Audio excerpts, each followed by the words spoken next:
সর্বস্তরের মানুষের শ্রদ্ধা জানাতে কাল কেন্দ্রীয় শহীদ মিনারে রাখা হবে প্রখ্যাত লেখক, গবেষক, শিক্ষক এবং বামপন্থী রাজনীতিবিদ বদরুদ্দিন ওমরের মরদেহ।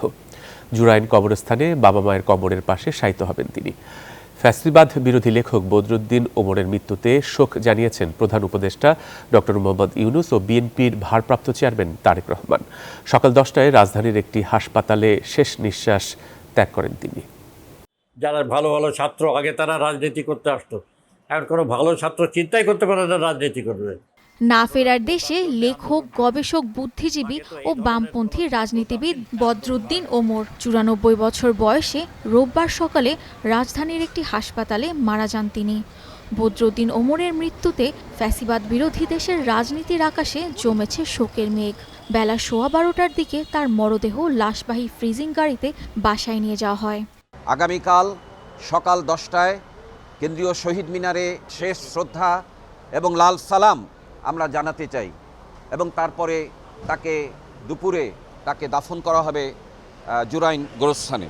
মুক্তবুদ্ধি প্রগতির সংগ্রামে উজ্জ্বল বাতিঘর ছিলেন বদরুদ্দিন ওমর। শেখ হাসিনার ফ্যাসিবাদ ও স্বৈরাচারী সরকারের পরিবর্তনের জন্য গোড়া থেকেই গণঅভ্যুত্থানের কথা বলছিলেন তিনি। জুলাই আন্দোলনকে উপমহাদেশের একটি অভূতপূর্ব গণঅভ্যুত্থানের স্বীকৃতি দেন তিনি।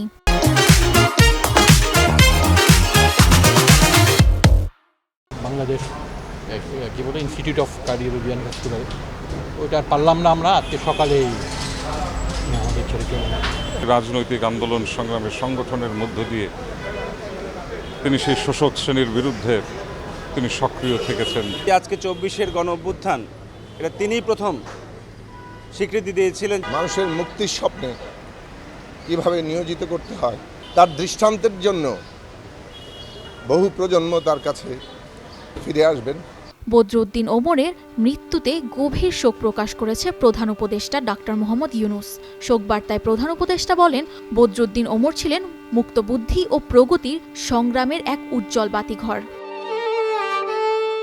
দেশের প্রখ্যাত চিন্তক, প্রবীণ রাজনীতিক বদরুদ্দিন ওমরের মৃত্যুতে গভীর শোক ও দুঃখ প্রকাশ করেছেন বিএনপির ভারপ্রাপ্ত চেয়ারম্যান তারেক রহমান।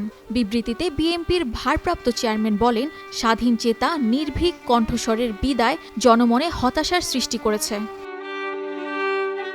কোনো ভীতি বা হুমকি তাকে নিবৃত্ত করতে পারেনি তার কর্তব্য কর্ম থেকে।